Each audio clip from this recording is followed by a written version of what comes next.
بسم الله الرحمن الرحيم الحمد لله رب العالمين والصلاة والسلام على سيدنا ونبينا محمد وعلى آله وصحبه أجمعين.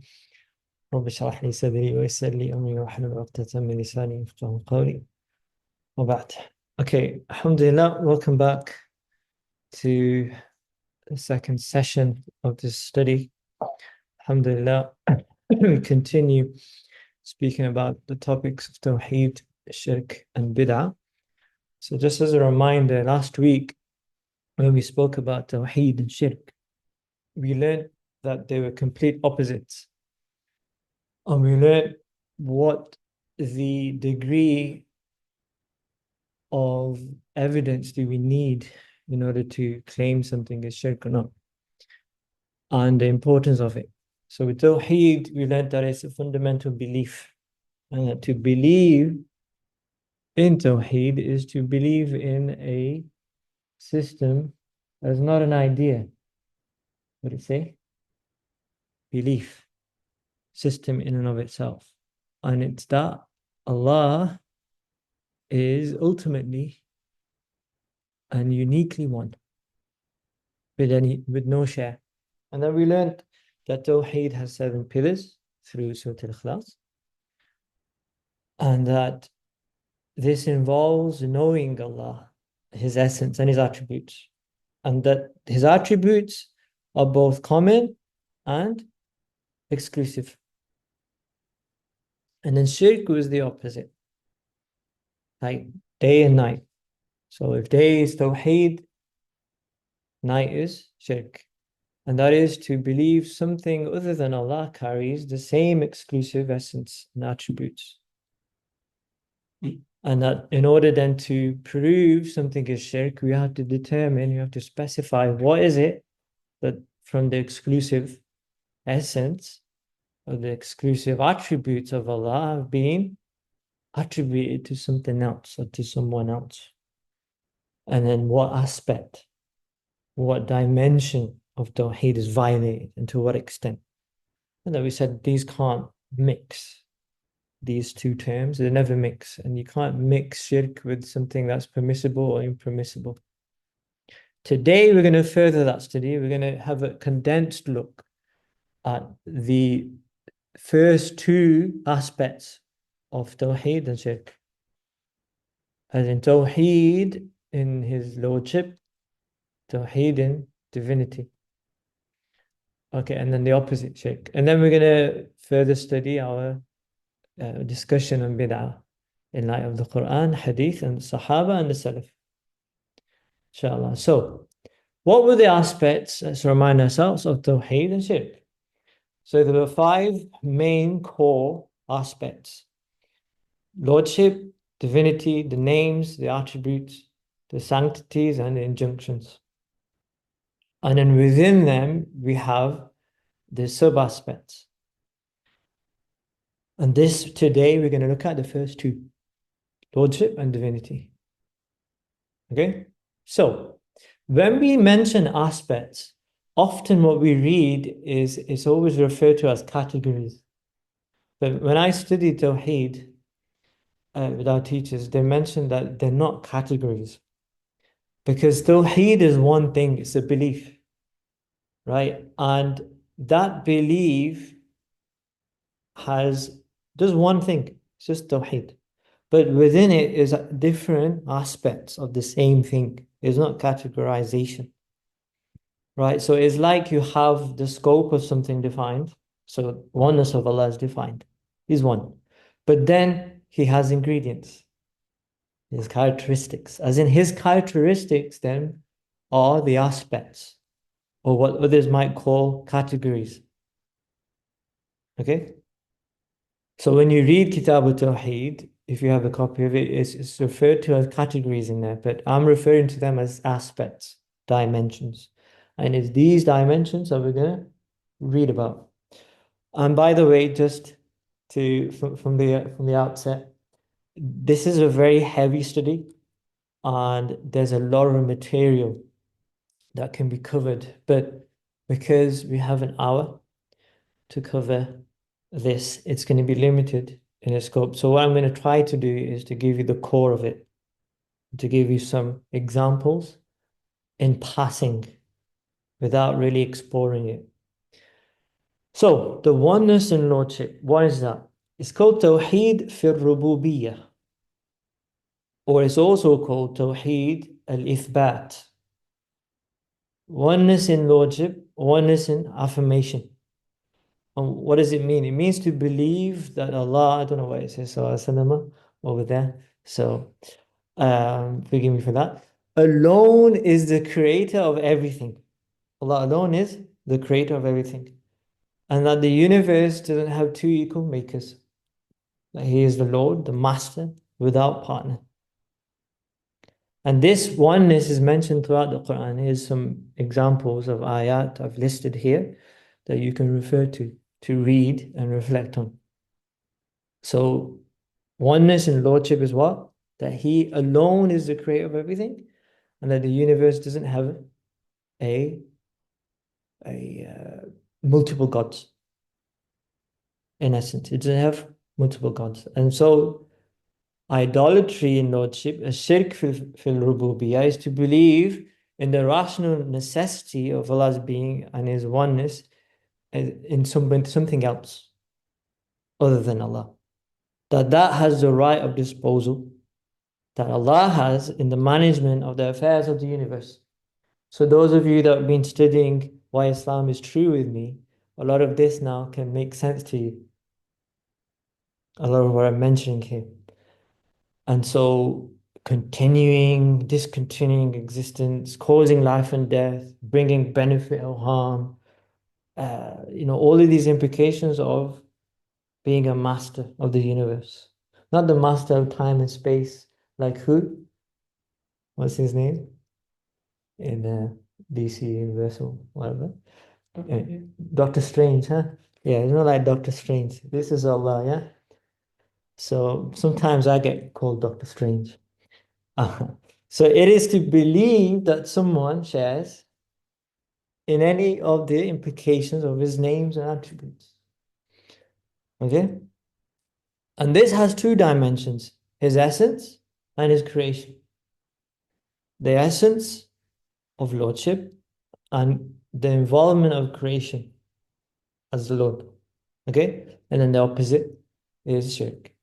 So we're going to look at that.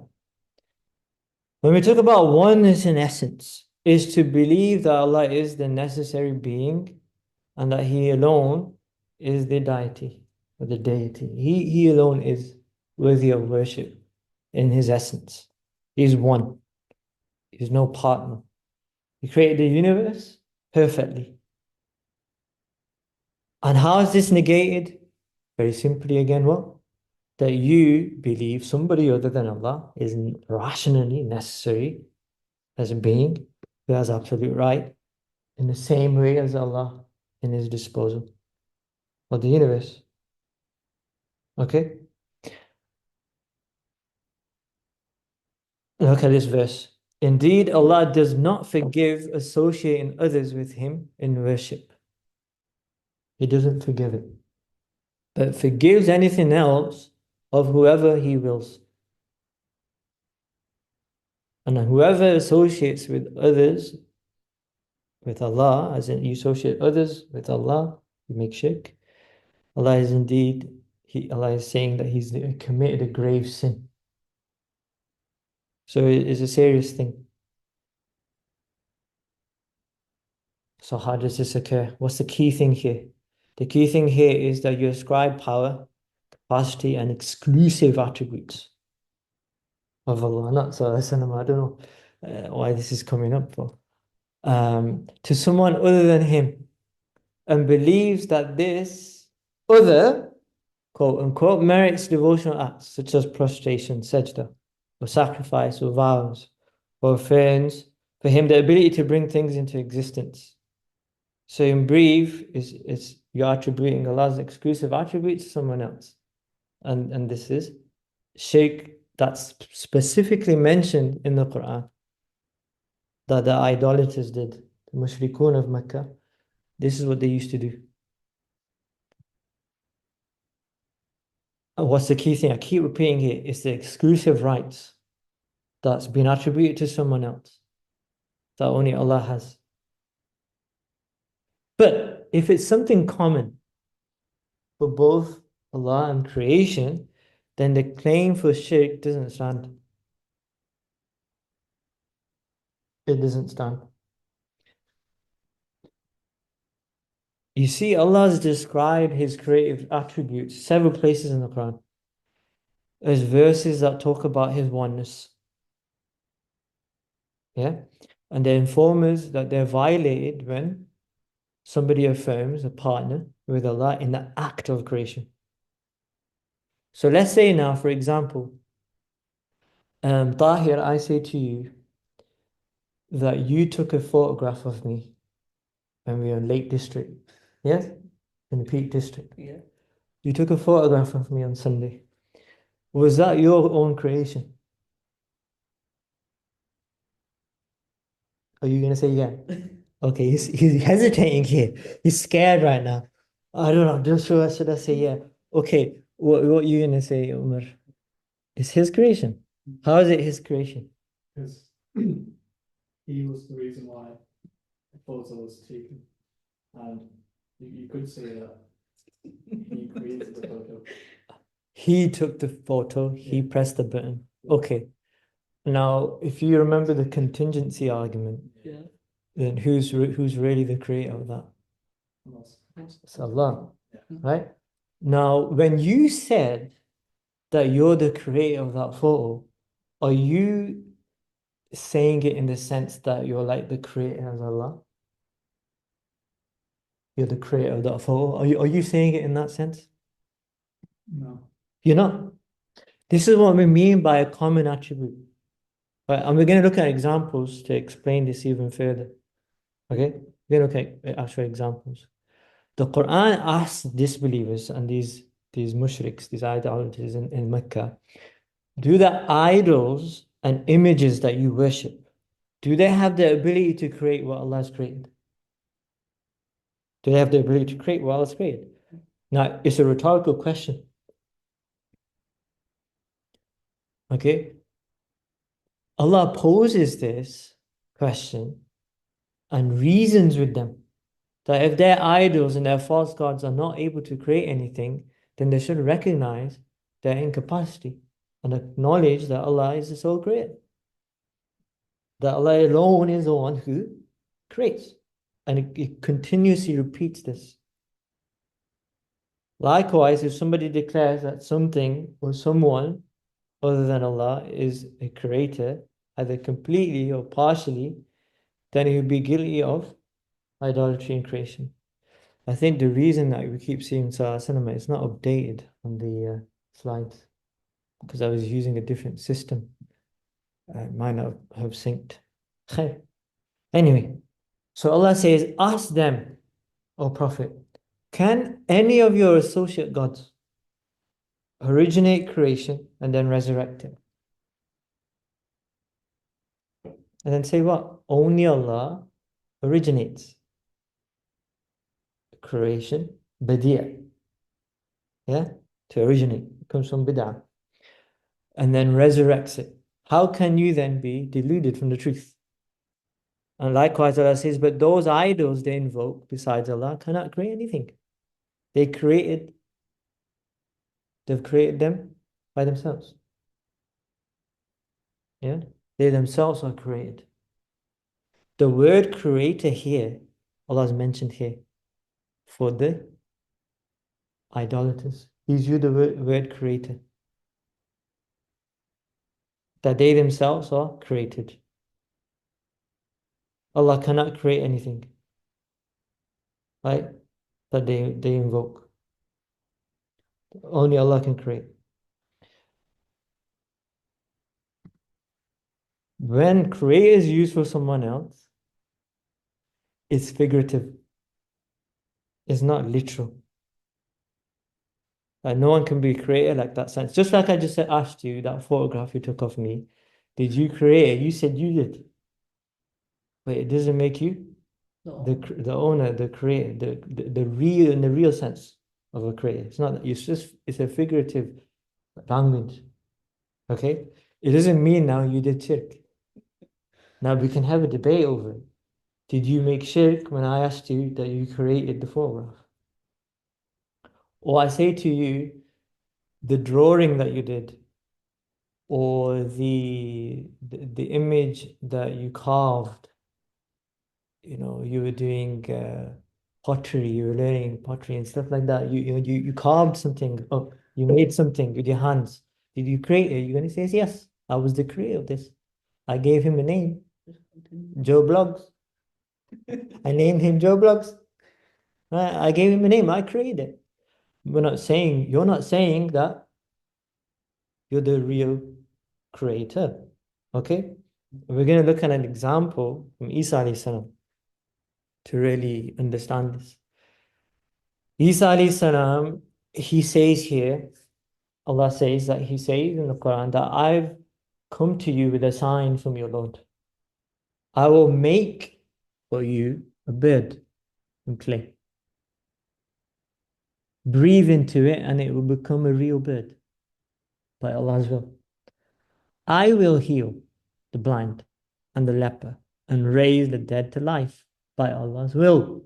And I will prophesy what you eat and store in your houses. Surely this is a sign for you if you truly believe. What's he done here? Isa alayhi salam. He's attributed the acts of bestowing sight to the blind, or giving life to the dead, all these actions of creation, quote unquote, to himself. I will make, as in I will create a bird from clay. Allah is using these words that Isa alayhi salam said this, that I will create, right? I will heal. Now, if I turned around to you two boys without any context, and I said to you, somebody made a video of me and they recorded me saying that I can bring the dead to life, what would you say? He's lost his mind. Guy Saab's lost his mind. Guy Saab's claiming big things here. He's doing shirk here. Yeah, he's doing shirk. Are we going to say that about Isa, Isa? No, because he said by Allah's will. By Allah's will. He said that. Right, good. Because Allah says He's the one who created death and life. He's the one who created it. Right? Isa alayhi salam, did he say here that Allah will restore their sight? He says, I will restore their sight. Does he say that Allah will make them come to life? No. He says, I will do it. And then he puts by Allah's will at the end. The matter of fact is, it's Tawhid. It's a statement of Tawhid. How? Yeah. Because of what he says, what he attributes. And it's a miracle. It's a miracle that is, in fact, an act of Allah. Who's the actual doer of that is Allah. The way he spoke, he sealed it with Allah. It's not shirk. So he used to utter these words, rise by Allah's command. So what Isa alayhi salam used to say. Right? It's not shirk. So what it is that in certain matters, Allah delegates authority to prophets and even saints. And they're always confined with Allah. All right? They wield authority by Allah's leave and His permission. And Allah has affirmed, as in Isa alayhi salam's creation here, by those words, that what he said here. How you molded a bird from clay by my will, and breathed into it and it became a real bird by my will. How you healed the blind and the lepers by my will, and how you brought the dead to life by my will. Again, did he commit shirk? No. It's by the command of Allah. It's a figurative speech that Isa alayhi salam used. So he said 5 things here. I create, I breathe, I heal, I resurrect, and I inform. 5 actions. And what's the point of these miracles? What was the point? The point was to validate and strengthen Tawhid. It's not shirk. And by using the words bi'idhnillah, by the permission, the will of Allah, is sufficient to make it Tawhid. Right? Because it becomes a statement that's rooted in the essence and the creation of Allah. So this is a big thing that we're going to talk about in today's lesson. The difference between figurative and literal meanings of words. You have to take regard to it. And they're both used in the Quran, like we just seen. Both approaches are used in the Quran. And what we have to do is we have to deny and we have to reject any co-sharing with Allah in His essence and His exclusive attributes. But there's many attributes, characteristics that are common between Allah and His creation: seeing, hearing, forgiving, mercy. All these things they use for the Rasul as well. Allah uses the same word, like shahid. He uses shahid for Himself. Allah is a witness. Then He says that we are also witnesses. He says the Rasul is a witness. Right? Where He uses the same word for Himself. But the reality of the meaning is changing depending on the context and the application of it. Right? So when it comes to Allah's attributes, they're real. They're what's called haqiqi or mustaqil. They're independent. They're independent. They don't sit with anybody else. They're immutable. غير متبدل. They don't change. Right? They don't change. They're fixed. They're real and they're independent with Allah. Yet the attributes with us, with creation, they change. Mubtadil, they change. They're fani, they're temporal, they're figurative, majazi. Right? So we have to always look at the language and look at how it's used. We have to distinguish between what's ambiguous, what isn't. Otherwise we're going to face problems and confusions all the time. And this is the real issue that we're facing. People don't look at things for what they are or how they are. And they're just quick to label things. All right? So this is what we've talking about so far, that Allah is the sole creator and sustainer. That's Tawhid and Lordship. To believe that there's a share in that, somebody else controls, that's Shirk in Lordship. In His essence, Allah is unique. No partners or equals. The Shirk is that He has a share in that, in His essential attribute. In creation, same thing. Allah alone creates, but then believe that somebody else creates or controls this is Shirk. Now we're going to look at oneness in divinity. So you can understand now how quickly I'm going through things and how I'm trying to go through it with real brevity and getting to the point. Although the topic is vast, we can talk about many things. Okay, so now oneness of worship is what it's also called, oneness in divinity. So this is the second aspect. Tawhid al-ibadah. It's defined as follows, that oneness of divinity is His exclusive right, that He is worshipped alone without partner. Is to single out Allah, exalted, sublime, with all forms of worship, whether that's outward or inward, whether that's in statement or action, and to negate worship from everything but Allah. La ma'buda illallah. There is no one who is worthy of worship apart from Allah, no matter who or what it might be. That this is what it means, oneness in divinity. And this has four aspects to it: worship, power, yani ibadah, qudrah, supplication, yani dua, and then ilm, knowledge. These four aspects. When we study the Quran, and everywhere where is mentioned about worship and the idolaters, what we find a pattern. We find that these individuals didn't totally deny Allah's existence. They believed in his existence. But what they did was what? Shirk. And specifically, it was worse than the shirk in lordship, in ubudiyah. They did in divinity. How did they do that? They worshipped idols. The Jews and the Christians, they venerated graves. They prostrated to them. They made them as a qibla. And they constructed places of worship over them, which the Prophet ﷺ condemned. And the Arabs before Islam, they used to worship idols that were attributed to communities before them, like Sayyidina Nuh alayhi salam. And they just continue that practice. So this is a belief system that they had with actions that they paired alongside it, and they made it shirk.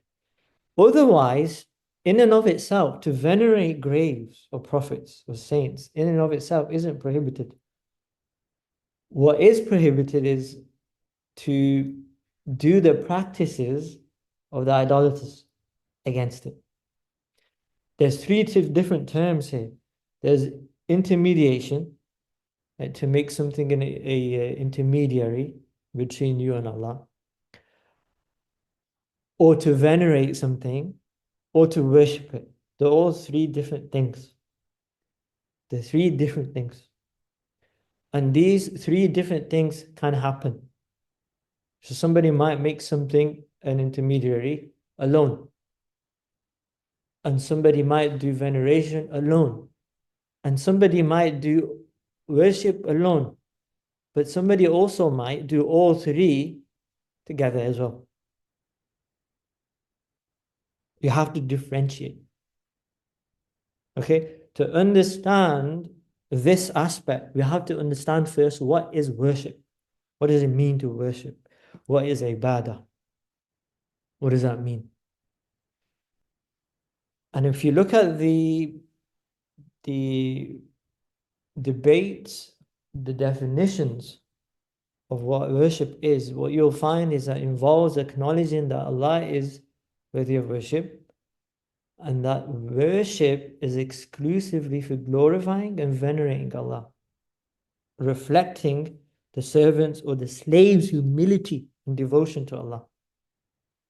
For example, when you look at إِيَّاكَ نَعْبُدُ وَإِيَّاكَ نَسْتَعِينُ, that you alone we worship and you alone we ask for help. When you look at that and what the scholars discuss in terms of what does na'bud mean, we worship, you'll see in a complete agreement that they mention it means extreme humility and humbleness. To worship means an extreme humility and humbleness before Allah. And you also see various other meanings. As a word in and of itself, ibadah comes from abd. Abd means a slave. It means a servant. It can also mean a man. It can also mean a man. This is called to Asfahani. And ibadah comes from abd. Ibadah is the most intense expression of being a slave, of being somebody of service. So it's slavehood, it's servitude. And ibadah also means to be grateful. It's a form of gratitude. It's the highest, it's the peak of humility, reverence, and veneration. But when we talk about it in terms of Allah and ibadah, there's three conditions. Ibadah with Allah, it must have the highest degree of humility and respect. Highest degree. Second thing, you must feel the utmost degree of adoration. And then third thing, that act is something that Allah has declared an act of worship. He's declared it an act of worship. You can't just declare it yourself, that I'm doing ibadah of Allah, and then you're doing whatever you want, and you said it's ibadah. No, Allah is the one who has told us whether something is ibadah or not, as an act. And that is exclusive to Him alone. Okay, now this act of gratitude, this act of reverence, this act of adoration, this act of worship, at its peak is ibadah. Respect and veneration, on the other hand, is separate. It's a separate thing, and it's not contradictory to Tawhid. Why? It's not worship. It's not worship. You see, there's some people, they claim that certain individuals, they're respected so much that it's like they're worshipping the person. That they're doing worship. This is what I'm talking about here. That we have to do a differentiation. So we're going to explore that. We're going to explore that. Okay, now, idolatry and worship, shirk fil ibadah, is to worship other than him. Is to worship other than him, basically. That's shirk. Okay? Allah says worship is for him alone. Various ayat. Prostration is for him alone. Various ayat. Worshipping anyone other than Allah is shirk. Several ayat. This is clear, isn't it? Everybody, this is clear, right? Everything so far is super clear. Super clear. It's simple things, but we overcomplicate it. But we've got to know a difference between considering somebody a intermediary or a means and shirk, making something an idol. We've got to differentiate. Okay, I'll give you examples now. So we know that Allah is the ultimate and the only real helper. True or not true? True. But seeking help from others is a figurative action. It's not shirk in and of itself. For example, you sought help to take a picture of me to the camera. To the camera. You take a picture of me. Now, if I say to you that I'm feeling sick whilst on the hike, I'm feeling sick, I'm not feeling well. Can you get me water? You get me some water. And then I turn around and say, you saved my life. You saved my life. You saved my life. You got me water. Now you turn around and say, brother, this is shirk. This is shirk. Only Allah saves lives. How can I save that? How can you say that? Obviously, how did I say it? Did I say it in the real sense? It's figurative. It's figurative. Now, the highest degree of humility and humbleness, okay, and reverence, it's known as worship, okay? Yes, ibadah, we said that. It's known as ibadah. That's one of the meanings of it. But reverence and respect, for example, the signs of Allah, the preferred servants of Allah, the chosen people of Allah. For example, the people of Quran. Allah says you can have a jealousy for them. Right? And that they're the chosen people of Allah. They're from his family. Now, is that shirk? He doesn't have family. Right? It's figurative. Right? And then things attributed to him that are permissible. Those things are permissible. For example, in Surah Hajj, Allah talks about his signs. That we should venerate his signs. And that to do that is from the taqwa of the heart. We have respect. Likewise, tawassul, intermediation, is not shirk in and of itself, but it actually negates and it refutes and it invalidates shirk. Because shirk is to believe someone other than Allah has the ultimate or objective, that he is the ultimate. But intermediation says Allah is the objective. We're only making something an intermediation because of those deeds with those servants of Allah, that they have proximity, they are accepted. That's a entirely different subject that we're not going to get time to speak about. And what is intermediation? What are the ways to do it? What's acceptable? What's not acceptable? But it's a mean. We're not making the means Allah. And the means itself isn't Allah, but the objective is Allah. Okay? Now, oneness in power, qudra. This is the second aspect of divinity. The first aspect was worship. The second aspect is power. Allah is the one and only power. He's the one authority. He's a master. Controller, powerful, real power of hearing and seeing. Not like our hearing and seeing, right? Now, to believe that somebody else or something else has that power, shirk. For example, I say, Umar, you can alter day and night. That's shirk. You can't do that. Only Allah has control of that. Simple, right? And the day and the night, they are signs of Allah. They're not signs of Umar. Umar Sharif, right here, huh? Okay. Now, if that power is affirmed for somebody else, but in a figurative sense, in a limited sense, or an acquired scope, it's not shirk. It's not shirk. It can never be shirk. That's why considering individuals or sources as means is not shirk. So I give you that example. You said to me, you saved my life. Okay, parents are a means for child.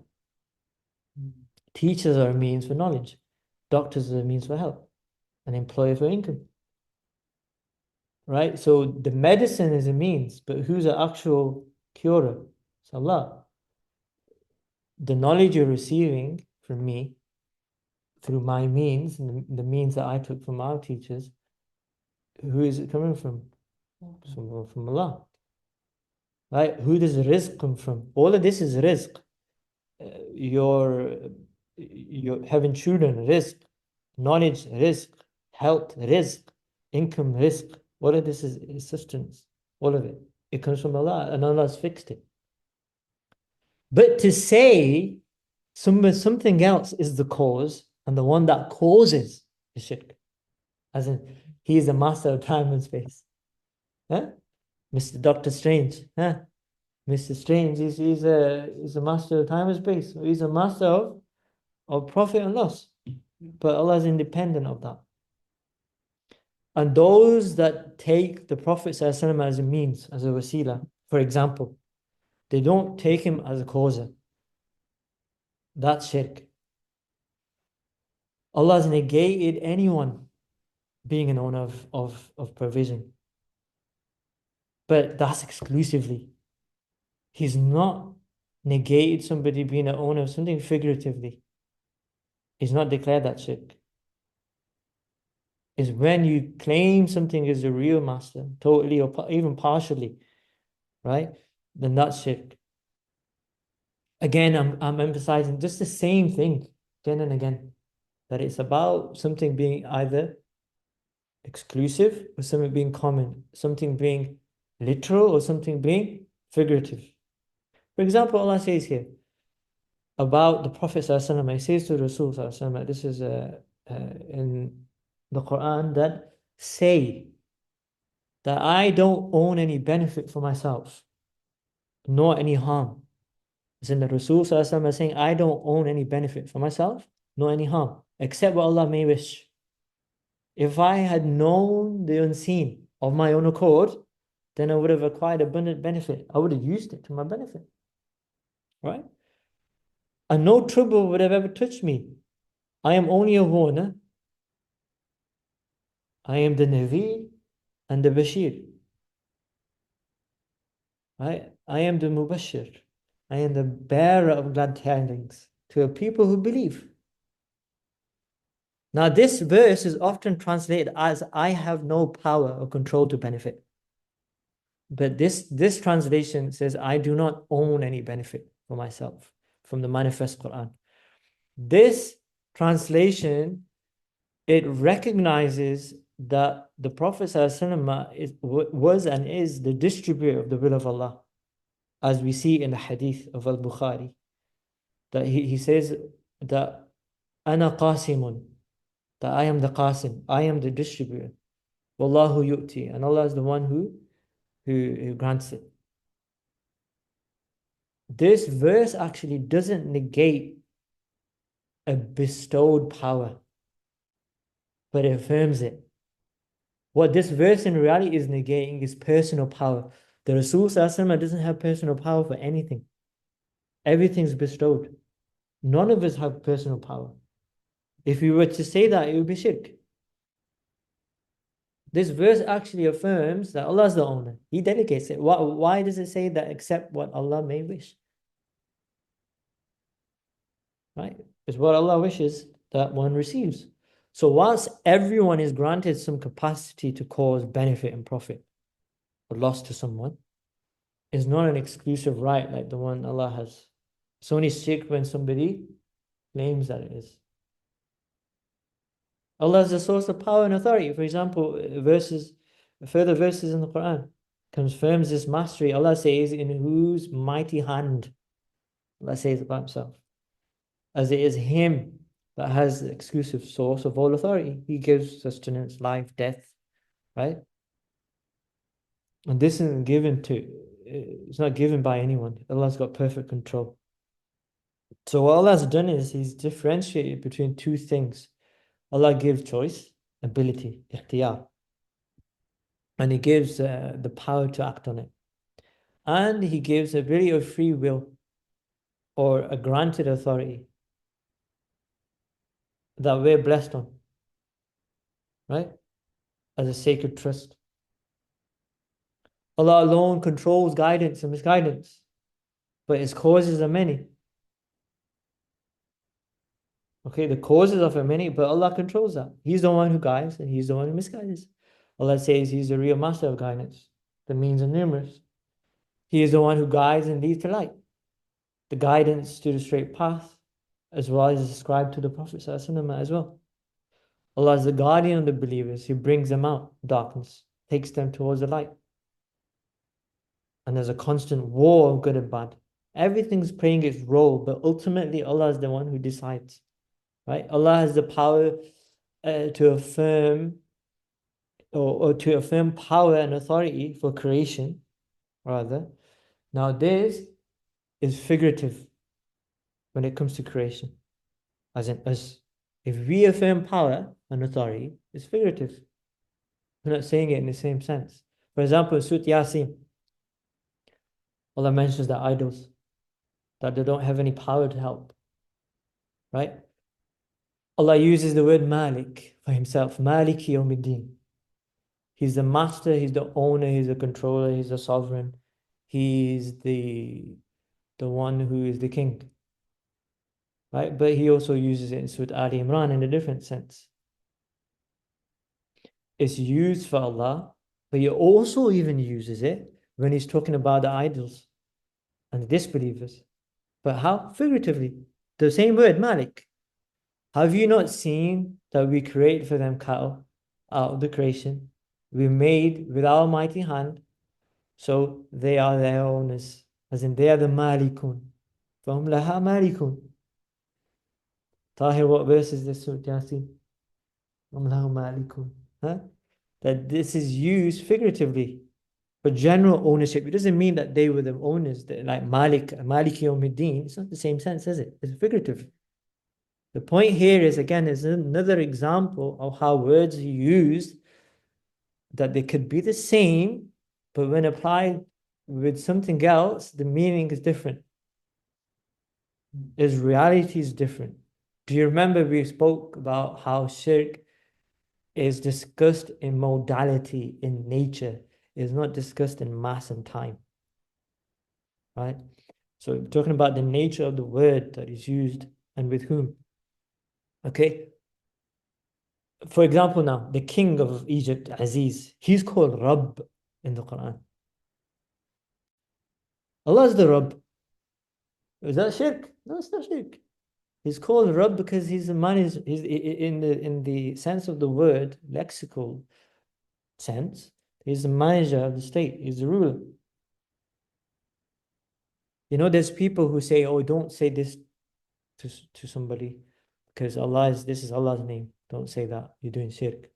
No, you're using the same word, but it's in a different sense. It's figurative. We're not saying that person is now having the same attribute in essence, in the meaning entirely like Allah. No. It's an implied thing. Like Surah Al-Jinn, for example. Allah says to say, I don't possess any power to do you harm, and to make you disbelieve or for you to do good. to make you to believe. So Allah is the real Lord. I'm an mediator. I'm the means. And this verse actually it confirms what's real and what's absolute. But it negates power and authority as well. That's conferred on the Prophet ﷺ. Again, it confirms what we said before, that what the Rasul ﷺ has is bestowed. It's not in and of himself. It's not something he's doing. We can't say that he ﷺ is a common man at the same time with no authority. He is. He has authority. He's the mercy of the world. Right? Calling someone as a helper now, as a guardian, figuratively, again, that's not shirk either. Because this is never literal. If it is literal, it's shirk. It is then. It is.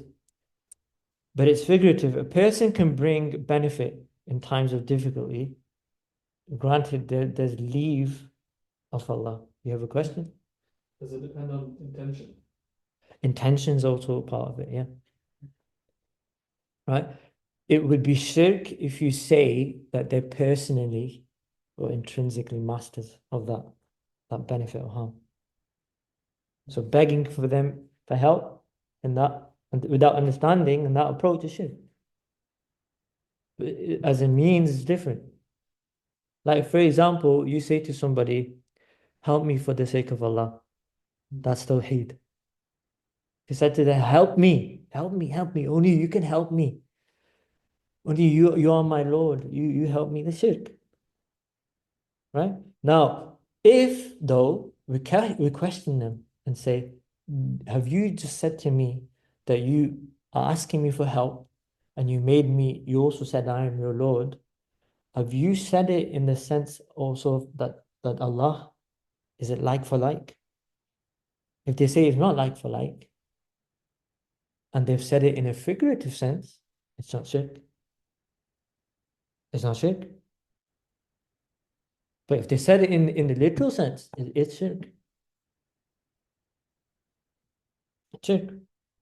All right? Because you've made them permanent partners in divine authority, in power and worship, all these things.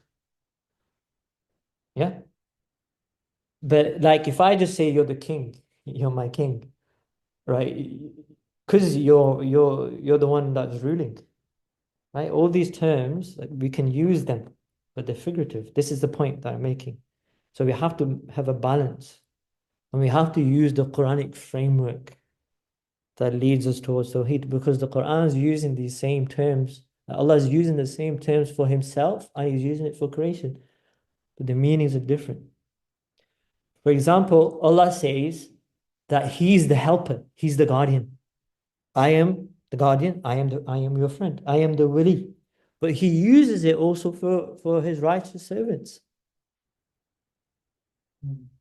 Wali, he uses it for himself, he uses it for the Rasul, and he uses it for the believers.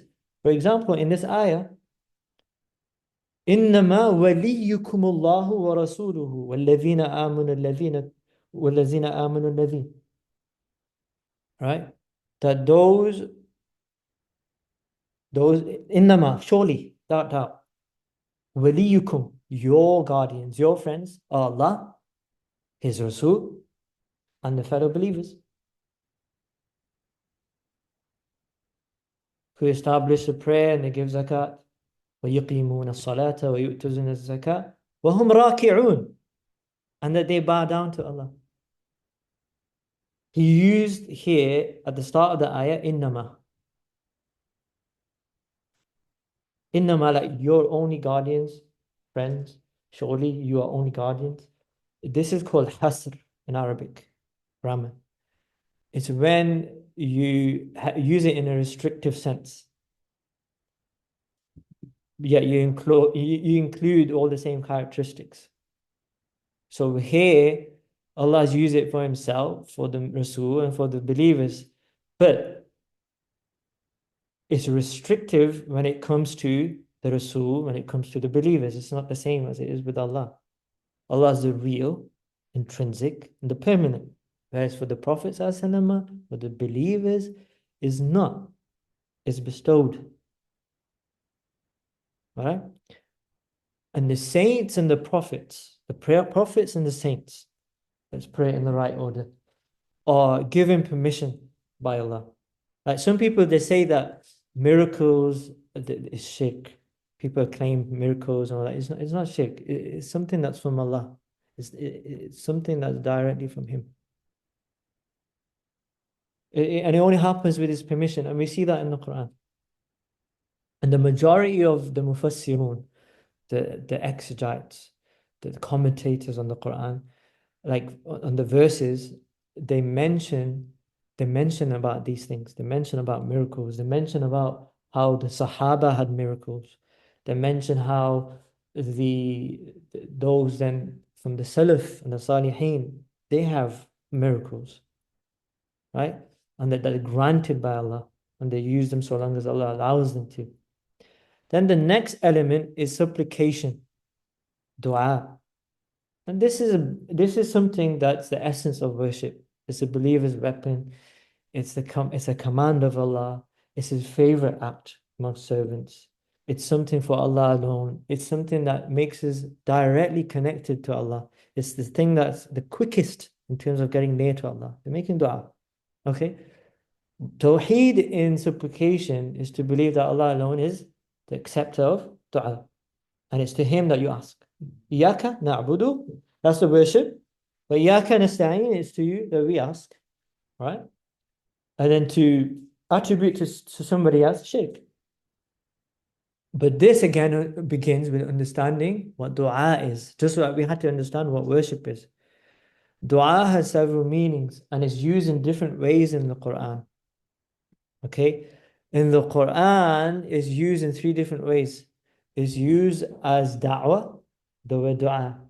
Da'a yad'u is used in this word to invoke, to pray, to call. It also means to call. To invite is used as a da'wah in the Quran. وَمَنْ أَحْسَنُ دِينًا مِمَّنْ دَعَا إِلَى اللَّهِ is the best of you who calls unto Allah. Da'wah. Supplication, iltija, is also used as worship as well. Dua. And when it comes to the references of dua and worship in the Quran, the interpretation of this, when it comes from in the tafsir, they say that these are about idolaters, not Muslims. You see, the Muslims misapply these verses. Like, for example, in Surah Al-Jinn, Allah says that إِنَّ الْمَسَاجِدَ لِلَّهِ فَلَا تَدْعُوا مَعَ اللَّهِ أَحَدًا. فَأَنَّ الْمَسَاجِدَ لِلَّهِ, that the mosques are for Allah. فَلَا تَدْعُوا. So do not call anyone in the masajid apart from Allah. فَلَا تَدْعُوا مَعَ اللَّهِ أَحَدًا. Do not call anyone other than Allah. Yeah? This is, the Mufassirun say, this is about who? Not the Muslims. This applies to the idolaters. Because they would worship and they would call them to false gods. And it's not merely calling out to someone, by the way. It's to call out for help in the sense of God. Right? That's what we're saying here. And to call out for help is something else. That's something else. It's completely different matter. Ibn Abbas, for example, in the verse where Allah says, تَدْعُونَ مِن دُونِ اللَّهِ تَدْعُونَ مِن دُونِ اللَّهِ, he says that it means worship of idols. And they can't be applied to just calling for help for prophets or saints. Right? Supplication by intermediation is different as well. It doesn't negate Tawhid. As in, this only happens within the meaning of worship. It doesn't happen in invitation. It doesn't happen in supplication in and of itself, depending on the context. But it happens definitely in ibadah, in worship. Because that's only for Allah. That's only for Allah. Right? And then the last aspect of this oneness, this Tawheed, is knowledge. You know, there's a classic debate all the time that, you know, the Prophet doesn't have the knowledge of the unseen, but Allah has. You know, there's this classic debate amongst scholars and amongst the commoners as well. So this is where that comes in, that debate. You know, what does it mean to have Tawhid in the oneness, as in the oneness of Allah and in His knowledge? It's that the real master of essential, eternal, infinite knowledge is Allah. And whatever we get is bestowed.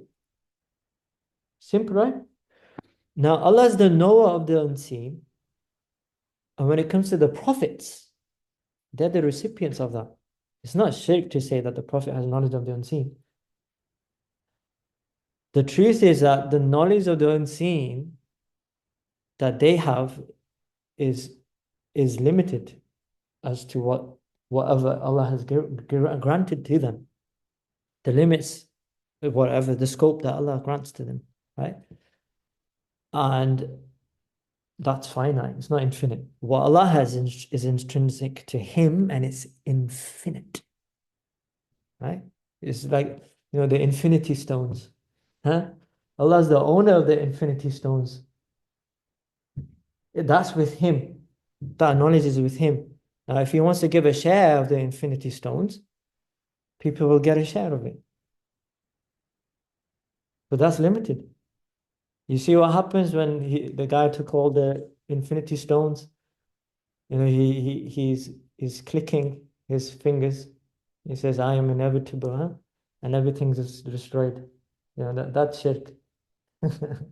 That's shirk.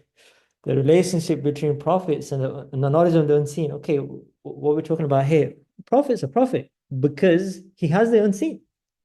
Otherwise, he's not a prophet. By a very definition of being a prophet is that you're informed of the unseen. And that's why the word naba is used. They ask you, عَمَّ يَتَسَاءَلُونَ عَنِ النَّبَإِ الْعَظِيمِ. They ask you, right, about the great news, their judgment, all these things. They're asking about it. And that's where we get the word nabi from. Naba, news, as in they're news givers. And news that they give is always new. And there's difference between jinns and prophets. There's a difference between saints and prophets.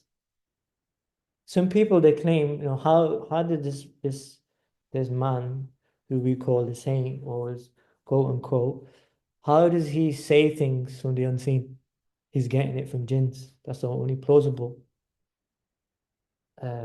reason for it, right? Jinns can lie. They have incomplete news. It's either stolen, it's made up, it's from dreams, or it's hearsay. That's the only thing they work on. That's the only thing they work on. Whereas the prophets is detailed. They will tell you the name, they'll tell you how they look, they will tell everything, and that is coming from Allah. Nobody else can do that. Nobody can do that. Knowledge is from Allah. And jinns is only things that are prevalent, man, that are accessible. Prophets will give you knowledge from Allah that you can't access. There's just no way you could have gotten it. No AI can help you with that. Their AI is Allah's intelligence, not artificial intelligence. The real AI is Allah's intelligence, not artificial intelligence. You see, that's AI. You want to speak about AI?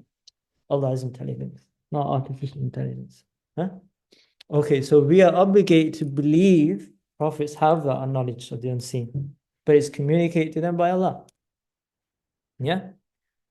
So affirming or informing of the unseen, it's their job, but it's bestowed. Yeah. And Allah says that in His bestowal, there's no limits on it. And like Allah says, the messenger is not at all miserly in disclosing the unseen. If someone's poor, you're going to call him a miser if he doesn't give. You're not. Because miser is the one who doesn't give. Why call the Prophet a miser then? Why not call him a miser? You know, if there's a limit, call him a miser. It means there's an abundance of knowledge, and who's that? It's with Allah.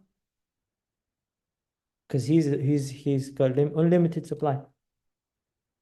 And so shirk in knowledge is to say somebody else has the same infinite nature, eternal nature, essential nature in knowledge, right?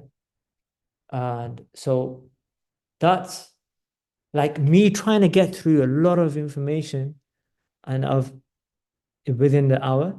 So alhamdulillah, I've managed to do that to a limit because I am limited. I'm not like Allah, I am limited. I'm limited in my scope, limited in my time, limited in my effort. And this is uh, I am contingent. Yes, Abu Bakr, I am contingent. I'm contingent on time. Myself, these students, I've learned contingency. So yeah, I'm not going to affirm something to other than Allah. So what we're going to do now, we'll take a brief break and we'll continue then our discussion with bid'ah. Okay. So yeah, we'll stick to 5 minutes.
All right, we'll restart in a minute.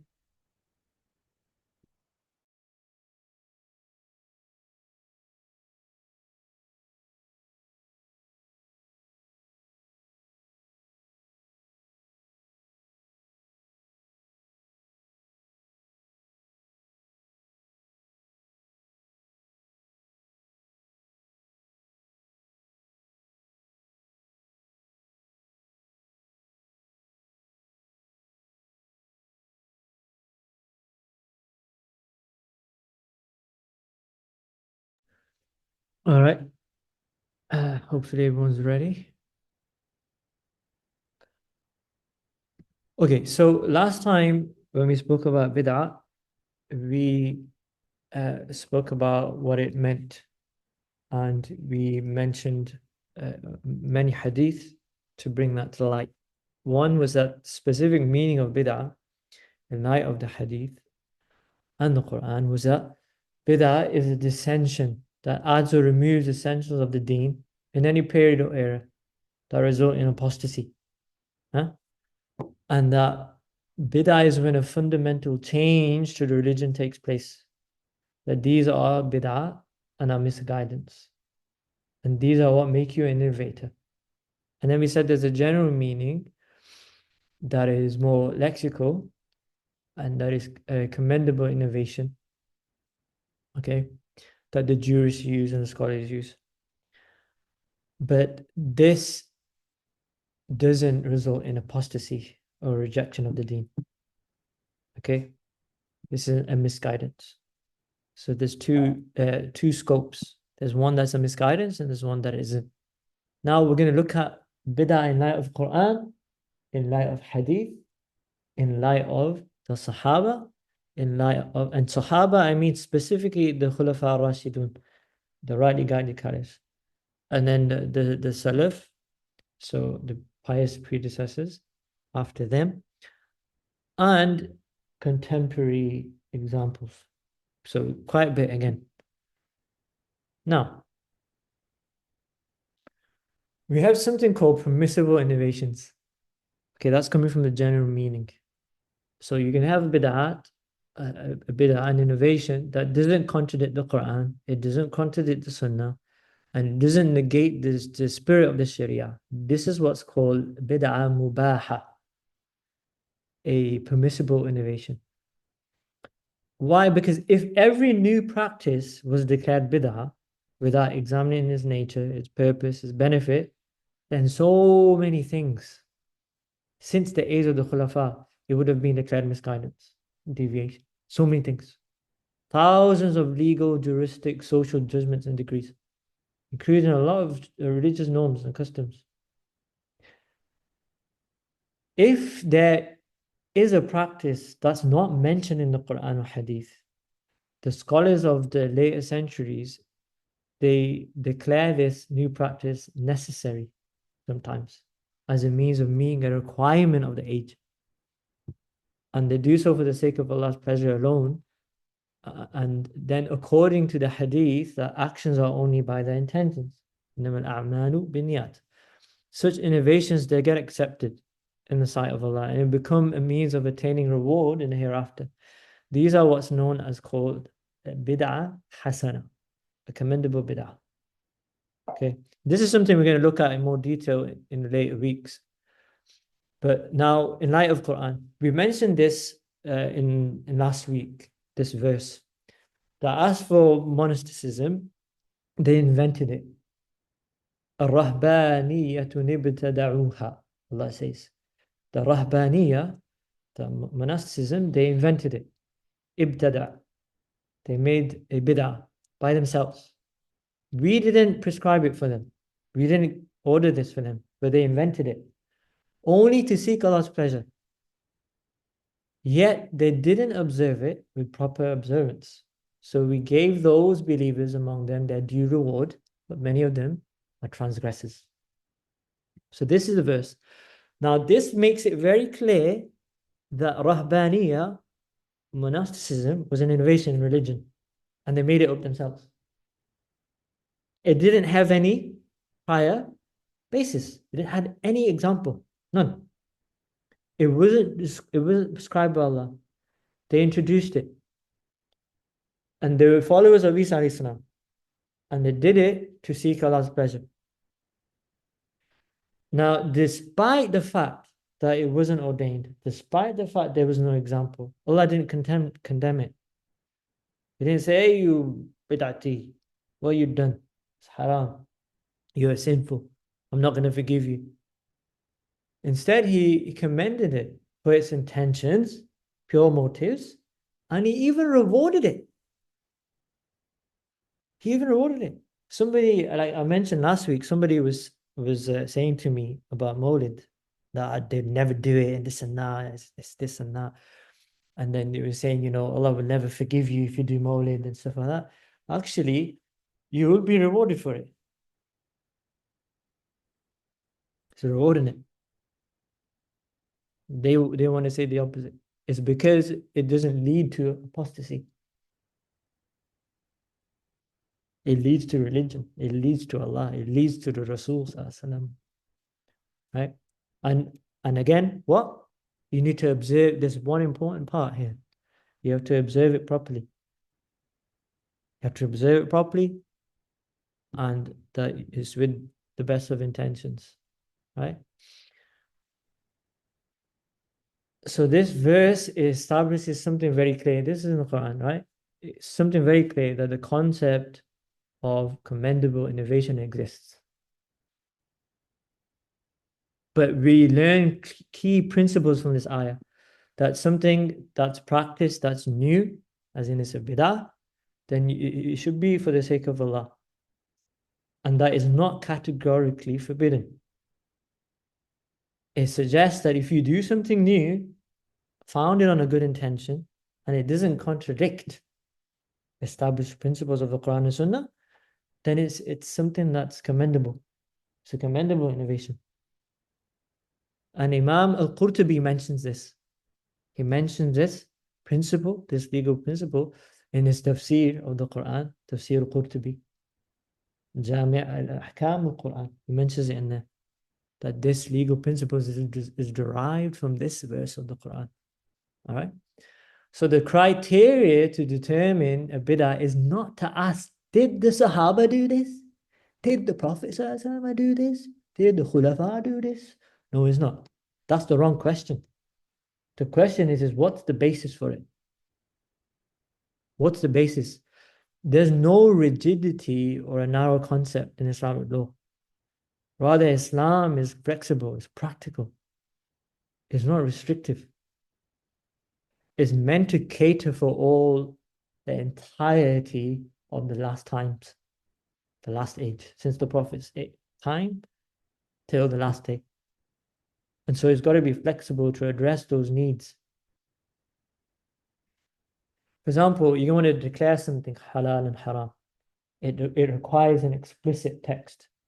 The only person who can declare something halal and haram is Allah and the Rasul sallallahu alaihi wasallam, and no one else.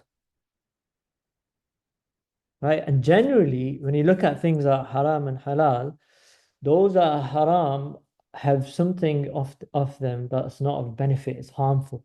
Something that is halal, it's something that's beneficial. Just extend that to innovation. Extend it to bid'ah.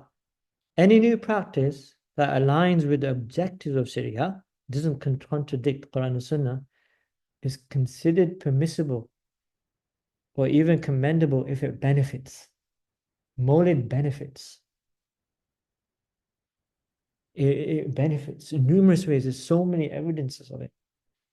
Now, I'm just giving you an example. Just giving it as an example. It draws you closer to Allah and His Rasul. But an innovation that leads to harm contradicts, causes dissension, causes disunity because the core principles of Islam are now shattered. It's haram. Just like something haram is not beneficial to us, same thing with the bid'ah. In its truest sense, that's a misguidance, and we have to avoid that thing.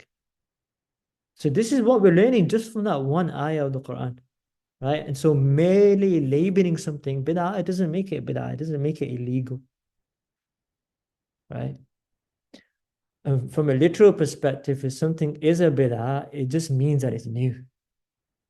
It just means it's new. It's not automatically something that's impermissible. If the Prophet ﷺ didn't perform that act as well, that's not a proof that it's illegal. That's unlawful. That's not a proof. Or the Prophet didn't do it, so I'm not going to do it. That's not a proof. Because the Prophet ﷺ didn't do many things that we do today. And from a Sharia perspective, the new action that's being done, it has to be considered against the legal principles and legal proofs of Sharia. Nothing else. It can't contradict that. If it does, then it's a condemned innovation. It's a bid'ah sayyah. And we've already learned through hadith these things. But we're going to look at further examples now through hadith. I'm going to mention this hadith first. This hadith is in Sahih al-Bukhari, where it's narrated that I, along with Urwa bin Zubayr, we entered the Prophet's mosque, where Abdullah bin Umar was sitting next to Sayyidah Aisha's chamber. People were busy offering their duha prayer. And we asked Ibn Umar about the prayer they were offering, and he said it is a bid'ah. Bid'atun. So he said. And then we asked, straight away after that, we asked how many Umrahs did the Holy Prophet perform? He said 4. And then after this, the hadith carries on. They go to Sayyidah Aisha and they say, look, he said this. Ibn Umar said this. And you know, what's true? And then she confirmed it. You know, but then she added that the Prophet ﷺ never did Umrah in Rajab, month of Rajab. That's if I remember correctly, right? And so bid'ah here is not used in a negative or derogatory sense. It's not a swear word. Like it is today. People use it like that, unfortunately. And the second thing you notice here is that the companion that we're talking about here, Abdullah ibn Umar, is not some, you know, little child. It's one of the exalted companions. He's there. He's observing what's happening. If it was a bid'ah, and bid'ah in the sense that people say every single bid'ah is a misguidance, if we take that meaning, which is wrong, that we've already proven is wrong, then their praying of duha in the masjid of the Rasul was, if it was a bid'ah, then why didn't he stop it? Because it's a misguidance, and every misguidance is in hell. Why didn't he stop the companions from doing that? He didn't do that because it's not a negative word. He didn't use it in a negative sense. He used it in a sense that it's a new thing that they're doing, but it's within Sharia. There's a basis for it. And also, had it been a negative sense, then Urwa bin Zubayr and Mujahid is the narrator of this, then they would have got upset. They would have actually said something and they would have questioned it. They didn't, but they moved straight to the next question. Oh yeah, okay, that's fine. It's a bid'ah, no problem. But they're praying. They're doing a thing. Right? Ibn Umar had no intention of implying that the act was dalala, misguidance.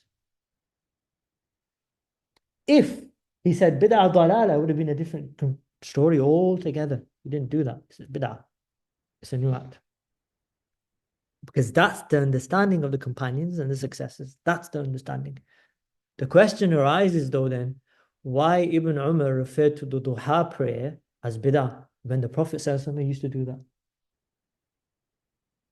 So here now in our time, people say, oh, the Prophet ﷺ didn't do this, so it's a bid'ah. But here, something the Prophet ﷺ did do, he's calling it bid'ah. The answer is the Prophet ﷺ used to do it once or twice in the mosque. He didn't do it every day.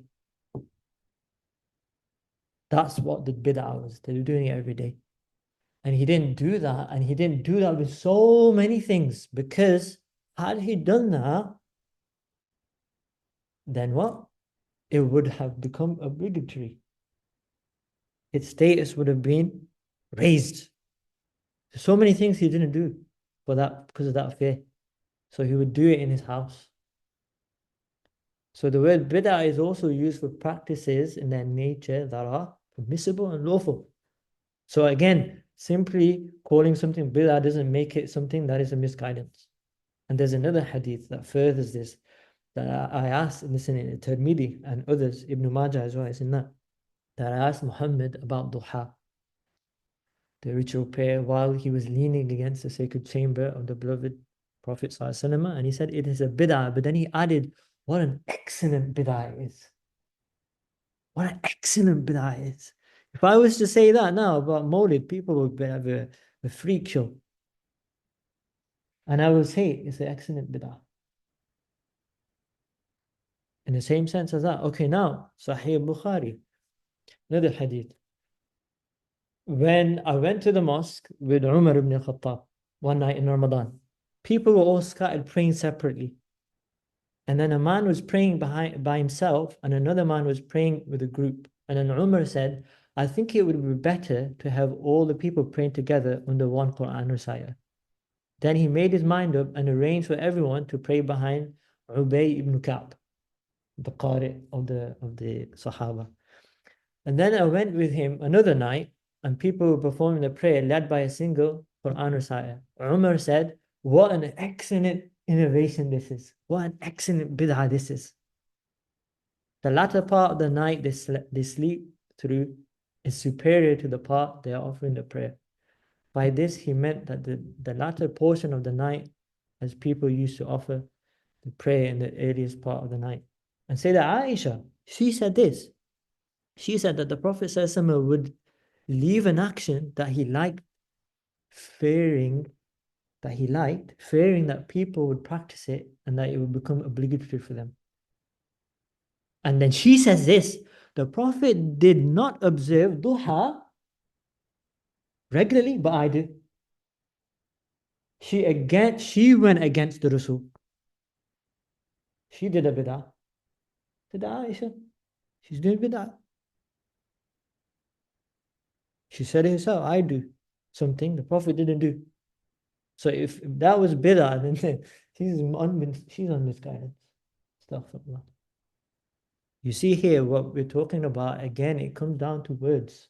It comes down to real understanding. The Prophet ﷺ didn't offer Taraweeh prayer in congregation, ever. During his lifetime, due to such reasons. Okay, it would become an obligation. It's not an obligation, right? Likewise, during the caliphate of Umar, of Abu Bakr as-Siddiq, the companions used to offer Taraweeh prayer individually. And this continued until Sayyidina Umar's time for a few years. And then they started to gather like this. And he said it's an excellent bid'ah. And what's significant to note here is that the bid'ah, he's used the word bid'ah again, or the companions have used the word bid'ah again. And it's not something negative, once again. Otherwise, he would have never used it. And they're well versed with the Quran, they're well versed with Arabic, to know how words are used. But he called it ni'mal bid'ah, an excellent bid'ah. And you remember what I mentioned last time, that the companions were advised by the Rasul to follow the sunnah of the rightly guided caliphs. Follow my sunnah and the sunnah of the rightly guided caliphs. All right, and then we have another word in hadith, ihdath, muhdath. Right? Muhdathatul umur. This actually is where we get the word hadith from, which means speech. Just like the word bid'ah, the word muhdath is derived from ihdath. And it's used in the Quran just like the word bid'ah. It's used in the Quran. So Allah says, whenever some new admonition, right, muhdathun, comes to them from their Lord, they listen to it. As in revelation. Allah is called the revelation muhdath. It's called it muhdath, a speech, a new revelation. Bid'ah and ihdath are not the same thing. Yet today people are calling it the same thing. The companions without reservation, they used to use this word ihdath for acts of piety, and even they attribute it to the Prophet ﷺ. There's a hadith in Sahih Muslim, Sayyidah Aisha, she hears the words from the Prophet ﷺ, Subhanallah, walhamdulillah, wa la ilaha illallah, Allahu Akbar, if I remember correctly. He says those words, and then she says to him, Ma ahdathtaha? What are these words that you've introduced? What are these words that you've introduced? Meaning every word or deed that the Prophet had uttered was an ihdath. It was a new thing. It was like a revelation. وَمَا يَنْطِقُ عَنِ الْهَوَىٰ. You don't speak of your own desire. You speak from Allah. And there is sunnah, they refer to as ihdath. So what's important to remember here is that every single hadith, it requires contextual knowledge. It requires an intended meaning. You look at an intended meaning. You look at the subject matter. You look at the understanding of the perspective of the Rasul at the issue at hand. You need a full picture. The problem today is Hadith is so accessible. People are reading it and they're getting confused. And they don't have the primary knowledge for it. That's why you have the likes of Imam Malik, who said that had I not had my teachers, I would have went crazy reading Hadith. I would have lost my mind. Because how are you supposed to navigate it? You have to learn the principles. You have to learn the required knowledge. Right? There's always a context. Like I said, people just like you point and shoot. That's what they do. They just point and shoot. It's just blank. There's nothing there. Now, if the word ihdath had a negative connotation, say that Aisha wouldn't have used it, the Prophet ﷺ. There's nothing wrong in it. Just like the word bid'ah in and of itself isn't wrong to be used. It's not negative. We've made it negative. And the Prophet ﷺ, he used to recite the words abundantly before passing away. Subhanaka Allahumma wa bihamdika. Astaghfiruka wa atubu ilayk. You use these words. And then the Prophet ﷺ, he was asked by Sayyidah Aisha, what are those words that you've introduced? Ahdathtaha. That I see you reciting. What is this? And then he said, Allah has fixed a sign in my ummah for me. When I see that sign in my ummah, I utter these words. Right? And then he recited the verses. Meaning that there's nothing inherently negative in the meaning of the word ihdath. And equating it with the deviation contradicts the practice of the companions. See that, Aisha? Just look at that. So initiating something new, or originating new words, or invocations even, du'as. You make a du'a, you make a salawat. Right? That's not a bid'ah. That's misguidance. It's a commendable bid'ah. You know, you have all these shuyukh that give their students things to read that the Prophet ﷺ never prescribed, or is not in the hadith, it's not in there, but they read it. Now, it's another debate to speak about the things that they might claim, okay, this will give you this many rewards if you do this. This will give you this, and the attribute to the Prophet ﷺ, that's a whole different debate. It's a whole different thing. Right? That's them fabricating lies. That's different. But then to claim, if somebody says, for example, they saw the dream of the Prophet ﷺ, they saw him in reality. Before them. Like some people, they see him in wakeful state. And then the Rasul ﷺ taught them something to do this, and you'll get so and so. Then, it's not like something that's an obligation for us to follow. But what is an obligation is to believe in what the Prophet ﷺ say, that if you see me, you've seen me in reality. You have seen me. You've seen the truth. Right? Now, likewise, the companions, the rightly guided caliphs, as they're the most authoritative, they spoke about bid'ah as well, always, and never in a negative sense. Imam Shatibi said that the companions, when it came to agreeing on the compilation of the Quran, that they did so without a clear injunction in compiling it into a book form. As in, there's nothing in the Quran that compile it in a book, although it refers to itself as a book, or writing it down. Right? The Rasul ﷺ mentioned, yes, to write things down, right? But what he's saying here, the essence of what he's saying is that there wasn't a basis explicitly to compile and make it into a book format in the way that it did. Explicitly, like written down. Although we can study the compilation of the Quran and say, okay, there's evidence that the Prophet ﷺ, he mentioned to do so and to do it in a certain way. That's another debate.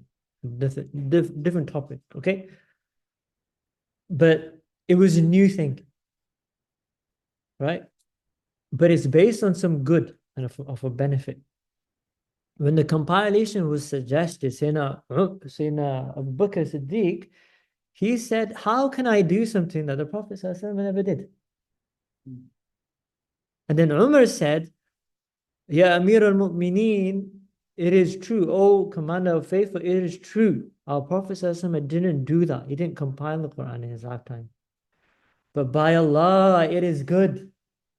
It is good. And then Abu Bakr Siddiq made dua for him. And then he turned to Zubayr. He turned to the scribes and said, you're going to be the scribe. You used to write in time of the Prophet ﷺ. There's many examples like this. The starting of the congregational prayers, Prophet ﷺ never did. The introduction of the second call to prayer for the Jum'ah prayer, the Prophet ﷺ never did that. The suspension of punishment to amputate the hands. So there's the rules of the hudud, the had, the punishment rules, right? In penal laws of Islam, to amputate hands, that was suspended by the Khulafa. Slave owners fined twice that amount instead of punishing the slaves by amputating the hands. This was also done.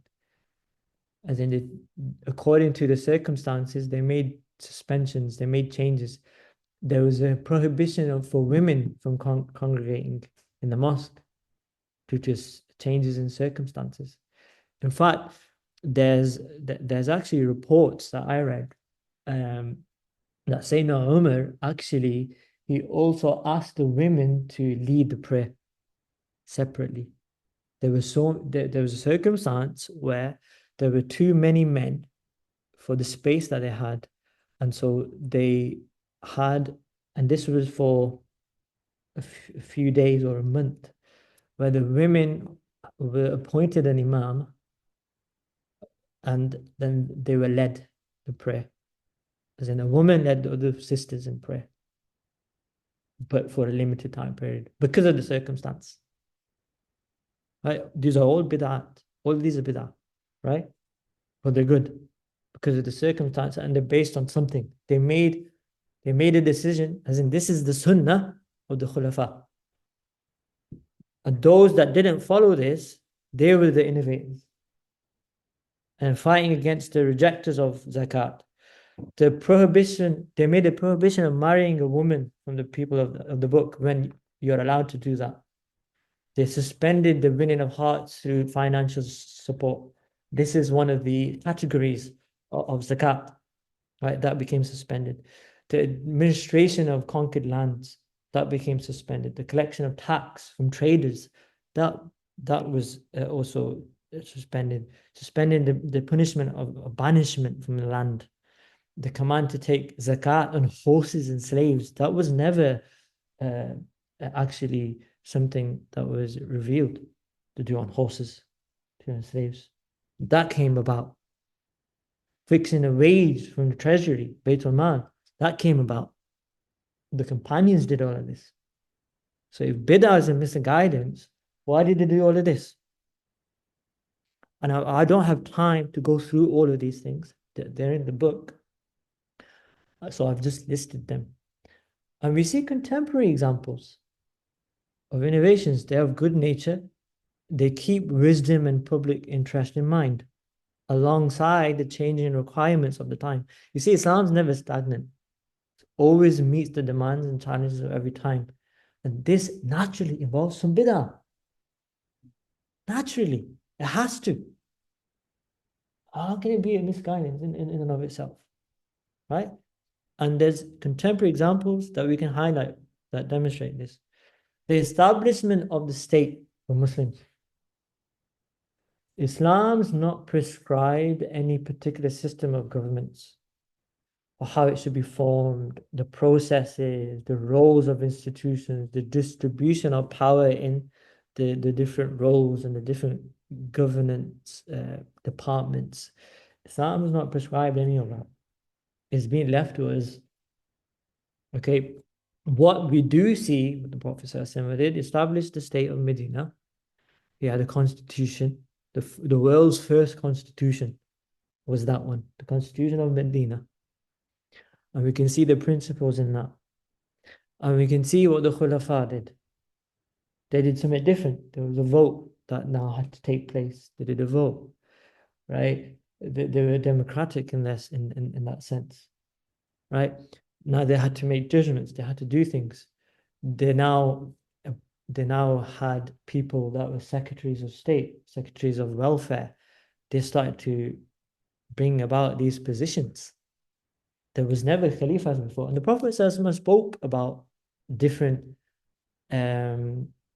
the times that will emerge. Like he said, there'll be a time of the caliphates, then there'll be a time of kings, then there'll be a time of tyrants, there'll be a time of that. The Prophet described these, but he never gave like a prescription, right? And so the establishment of states as we see today for Muslims, specifically for Muslims, is a bid'ah, right? But it's a good bid'ah. Misguidance. The construction of mosques from brick. It wasn't a custom to build with bricks in the time of the Prophet and the Khulafa. They didn't have that. And they didn't have mihrabs either. They didn't have them. They didn't have minaret. It was introduced actually, the mihrab, the bricks and stuff. These were introduced a long time afterwards. It was actually introduced in the time of Umar ibn Abdul Aziz.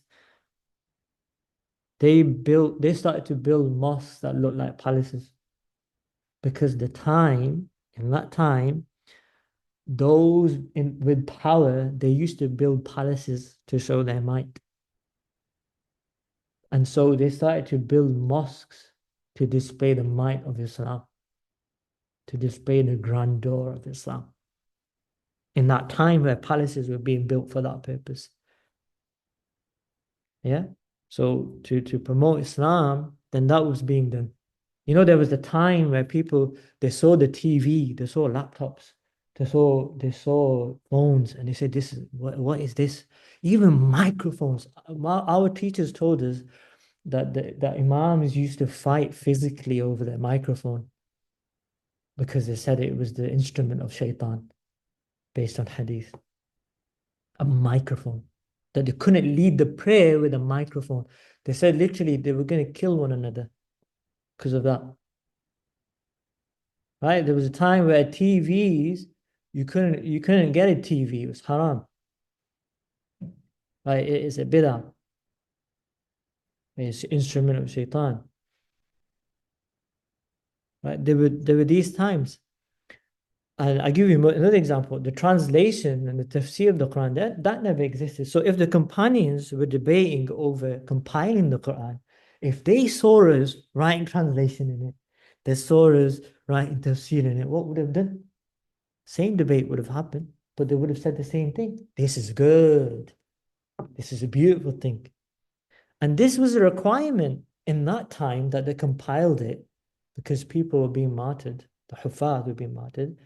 And then likewise, it was a requirement to compile the recitation of the Quran. So the scholars codified Tajweed, but it never existed before. It was a bid'ah. Tajweed came about. That was never codified. The rules were never written down like that. Right? Likewise, when the translation of tafsir came about, there's an example from Shah Waliullah, Muhaddis al-Dihlawi. He said he was the first person to translate the Quran into Farsi, Persian, in the subcontinent.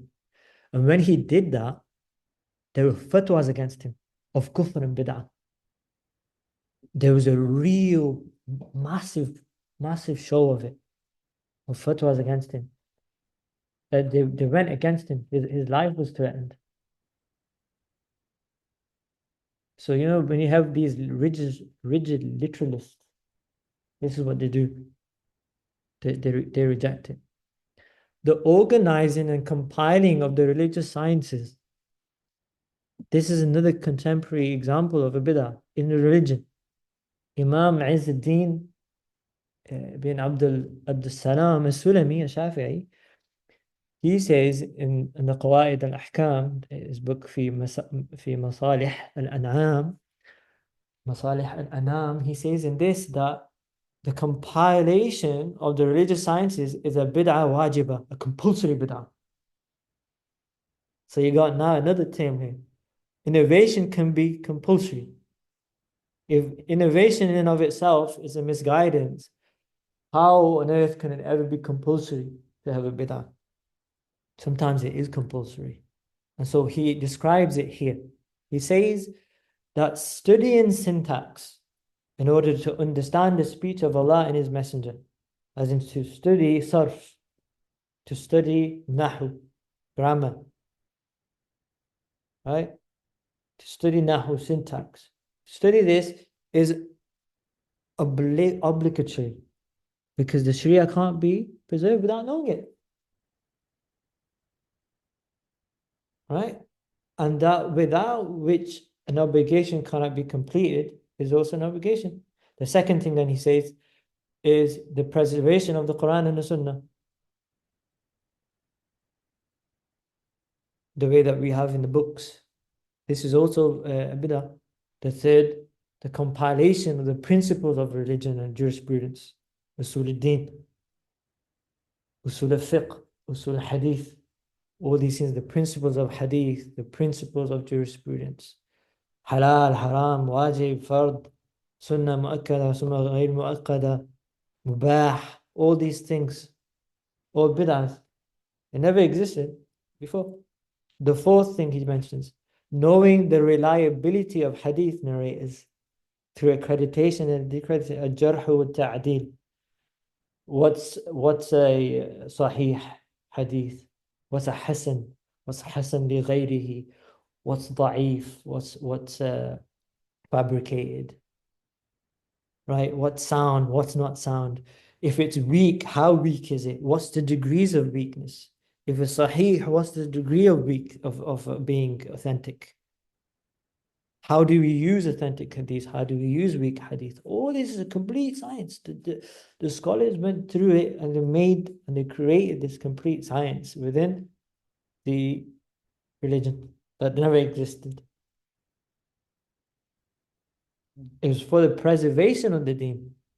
So sometimes an innovation is necessary. And this is actually one of the arguments of Mawlid, that it became a necessity to do the Mawlid because people became disconnected from the Prophet and his respect and his love. Whereas the love is a condition for Iman. The love of the Rasul is a condition for Iman. And so that's one of the means or the forms of accomplishing that goal. That, you read the seerah, you read, and this is what happens in Mawlids, and there's a lot of misinformation, misunderstandings. This is what happens. And there's some people who do things that are not right, but that's everywhere. It's not just in Mawlid. It's in the Quran as well. Quran reciters, things that they're doing is not right. Some things they're doing is not right. Some things they're doing is okay. Right? Everything has a check and balance. And as discussed earlier, if it's a standard legal practice that every new act is unlawful outright, then the significant portion of Islam is unauthorized that we have today. It's unauthorized. The majority of it is unauthorized. Because a lot of it is come from derived means of ijtihad, an opinion of a scholar that's at the highest ranks, or that it's a analogical reasoning, qiyas, or that is some sort of juristic preference, or that is done in consideration of the public, or is done on a presumption of continuity. These are all terms that we find in Islamic jurisprudence. All these things. So if every newly begun matter is deemed an innovation in the sense that it's a misguidance, the entire structure of even education's gone out the window. It's gone out the window. It's considered misguidance because the present day, for example, the Dars Nizamiya, the syllabus that a lot of people are doing in madrasas, they weren't designed or taught during the time of the Prophet or some of the companions. Their method was different. It was you listen to the Quran and Hadith and you pass it on. Our method is completely different. And then you have the Salaf, the Salihin.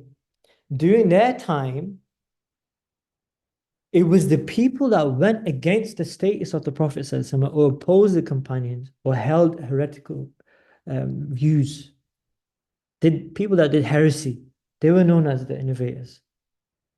Those that started actually pious acts, virtual acts, they weren't called innovators. It was those that opposed the command of the Prophet to follow his sunnah and the sunnah of the Khulafa. They were the innovators, as we've already seen last week. So what these people do is, instead of keeping the mainstream understanding of Islam, they invent matters and they cause great dissension within the Ummah. And they oppose the majority with fabricated notions and they create disunity. Who were these people in the time of the Salaf, the Khulafa? The first group was the Khawarij. They were the first innovators. The Prophet spoke strongly against them. Very strongly. What are some of the things they believed? They believed that whoever does a major sin, they were going to hell, and it's lawful to kill them and to loot from them. So they were the first to fight and kill Muslims and declare it lawful. And they kept peace with idolaters. They believed that the one who apparently contravenes the rulings of the Quran by his action or expression of incorrect opinions is a disbeliever. It's outright. And they believe it's obligation to be rebellious against oppressive or tyrant rulers. They deny traditions narrated by the companions Sayyidina Uthman, Sayyidina Ali, Muawiyah, and others. They rejected hadith. They rejected singular reports of hadith, as in reports that came from a single person. And they took personal views over the Prophet's views. So if anything, the Prophet has said, but it didn't agree with their view, they rejected it. And they'd excommunicate other Muslims. They'd make them kuffar. And we see a lot of people like this today. And then you have another group in that time, they would call them the Murji'ah. They said that faith is only by tongue, not practice. And major sins don't do any harm. It doesn't matter. Because everything's in the heart. Everything's in the heart. There's a lot of people like that now, right? It doesn't matter how, I don't need to wear my hijab. You know, what I feel inside is just what matters. What I feel what matters. Right? Major sins don't do any harm. I can do that. It's how I feel that matters. As in my feelings or my faith. The Mu'tazila, this is another group. Again, these are all innovators. He said that major sins mean that you're in between belief and disbelief. It doesn't put you in one of them. That's what they used to say. And they said evil deeds are not performed by the will of Allah.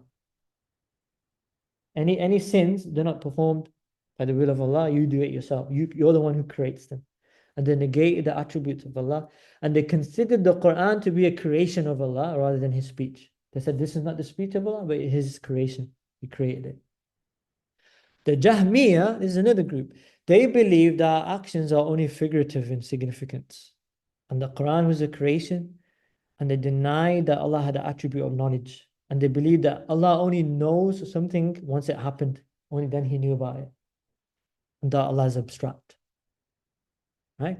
Then you had the Rawafid and the Batiniyah. These were people who believed in the divinity of Sayyidina Ali. That revelation that Jibreel alayhi salam by mistake gave it to the Prophet when he was supposed to give it to Sayyidina Ali. And they believed that the Quran was changed. That it became, it was just changed. That is not what it used to be. And they slandered Sayyidah Aisha. And they denied the companionship of Abu Bakr Siddiq. And they claimed all the companions, apart from 3 or 4, were all apostates. They're out of Islam. So this is like a lot of Shia.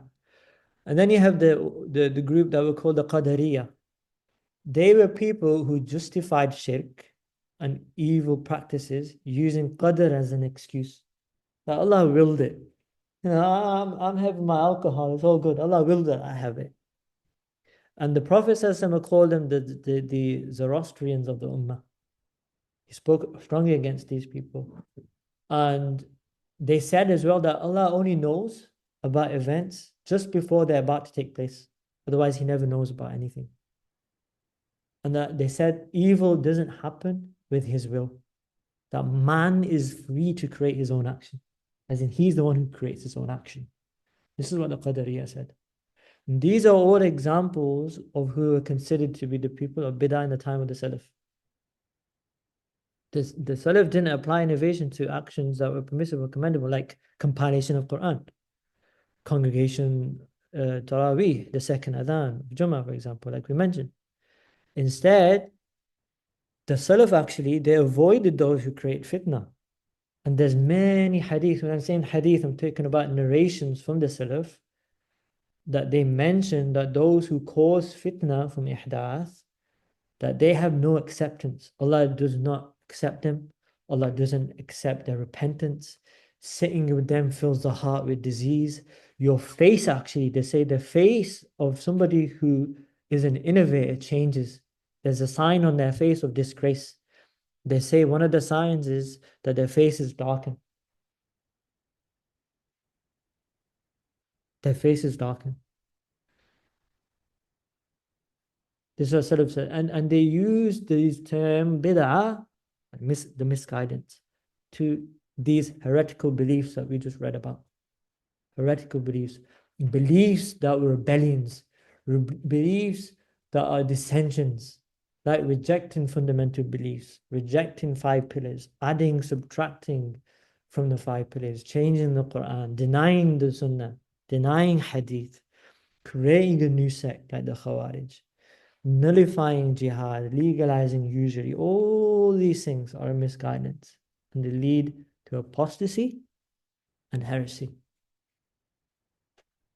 See, all of these things in light of Quran, in the light of Hadith, in the light of the companions, in the light of the Salaf and the Salihin, in light of contemporary issues, in the light of all the examples that we've looked at. What's the one thing we see? Or the 2 things we see? Number 1, we see that bid'ah was never a negative term. And they understood it with the context. What's the context? The context being that if it was something that went against fundamental beliefs, then they called it a bid'ah dalala, a bid'ah that was misguidance. Otherwise, the context was good, the context was pure, the context was something that the Rasul did or even didn't do. They called it a bid'ah, but they still did it. They still did it. Because it wasn't misguidance. It wasn't what's called ihdath. It wasn't a new thing that led to a dissension. Muhdathatul umur, as in it didn't go against the sunnah of the Rasul, it didn't go against the sunnah of the Khulafa. So that's why, like we mentioned last week, context super important. Now we've looked at it again with Shirk and Tawhid. Context super important. Understanding the word super important. Again, with Bid'ah, same thing. And now today we live in an age where people are just throwing everything out of the bathtub, including the bath itself and the baby, everything. They're throwing it all out. Without thought, without process, without understanding. And in a sense, then, it's them that's misguided. It's them that's the innovators. More than often, those that talk about innovation today is them that's the innovators. Because they create dissension. They create discord. They create disunity. And they speak without a holistic, wholesome, and wide perspective and context. They're just in the label game.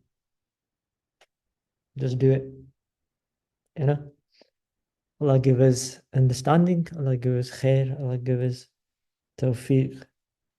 Allah give us ability to really understand these things and to not be amongst those that do turn into innovations that are misguidance, and to not turn into situations that are considered to be shirk, and to stay upon Tawhid.